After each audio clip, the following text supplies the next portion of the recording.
மீனாக்கு ஆத்திரமா வருது. போதும் நிறுத்துங்க அத்த. எந்த பெருமைய ஊருக்கெல்லாம் பறைசாத்திக்கிட்டு இருக்கீங்க? உங்க பையன், நீங்க பெத்த பையன சீர்திருத்த பள்ளிக்கு அனுப்பி அவரோட வாழ்க்கையே வீணாக்குனீங்களே. இன்ன வரைக்கும் தன்னோட பையன தான் பையன்னு சொல்லிக்கிறதுக்கு அவமானப்படுற தாய் தானே நீங்க? நீங்க அடுத்த குழந்தைய காப்பாத்தணும்னு எப்படி வாய் கூசாம பேசுறீங்க? அந்த பையன் வீட்டுக்கு வந்தா ஏன் வீட்டு காசுல சாப்பிடுறான்னு கேலி பேசுனீங்க. வீட்லயே இருக்க கூடாதுன்னு துரத்தி அனுப்புனீங்க. கிறிஷ் சீர்திருத்த பள்ளிக்கு போயிடக்கூடாது அப்படின்னு நானும் உங்க பையனும் அரும்பாடு பட்டுக்கிட்டு இருக்கோம். எங்களையும் திட்டுனீங்க. இப்போ எதுக்காக அத்தை பொய் சொல்றீங்க? யாருகிட்ட பெருமை பேசிக்கிட்டு இருக்கீங்க? இவங்கெல்லாம் நீங்க பேசுற பெருமைய பார்த்து நம்பிருவாங்கன்னு நினைக்கிறீங்களா? உடனே விஜய இருந்துகிட்டு, பார்வதி அந்த போன் அமத்து, நீ எதுக்கு இங்க வந்து பேசிக்கிட்டு இருக்க அப்படின்னு விஜயா பேசுறாங்க. என்ன அத்தை, இனிமேலும் நீங்க திட்ட திட்ட வாங்கிக்கிட்டு இருக்கிற மீனான்னு நினைச்சுக்கிட்டீங்களா? என்னைக்கு ஒரு ஜோசியக்காரர் சொன்னாருன்னு உங்க 2வது பையனை பாட்டி வீட்டுக்கு அனுப்புனீங்களோ, அதோட பொய் புகாரையும் கொடுத்து சிறுவர் சீர்திருத்த பள்ளிக்கு அனுப்பி இருக்கீங்க. ஒரு பெத்த தாய் பண்ற வேலையா இது?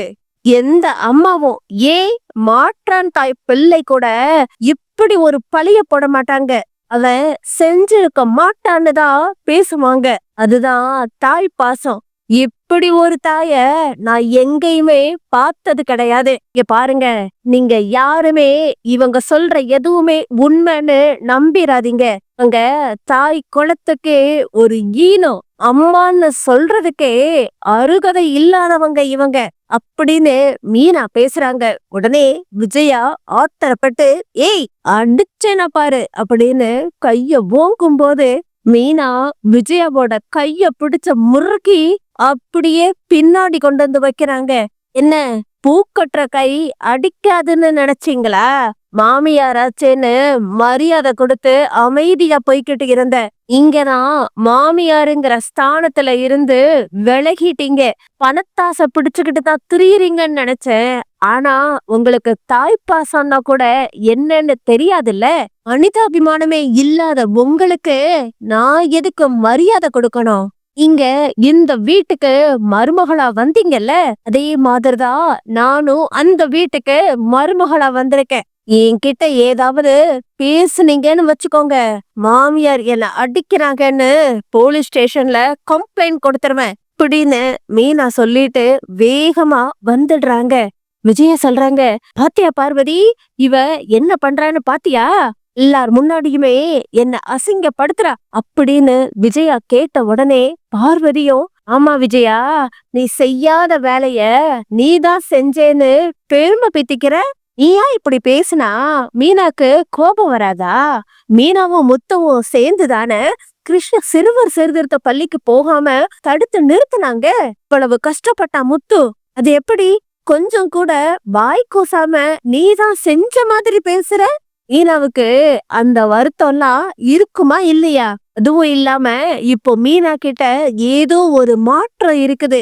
உன் மேல ஏதோ சரியான கோபத்துல இருக்கா. ஆனா உன்னை பத்தி சரியா புரிஞ்சுக்கிட்டு எல்லாத்தையுமே புட்டு புட்டு வைக்கிறா. அதனால மீனா கிட்ட எதுவும் வச்சுக்காத.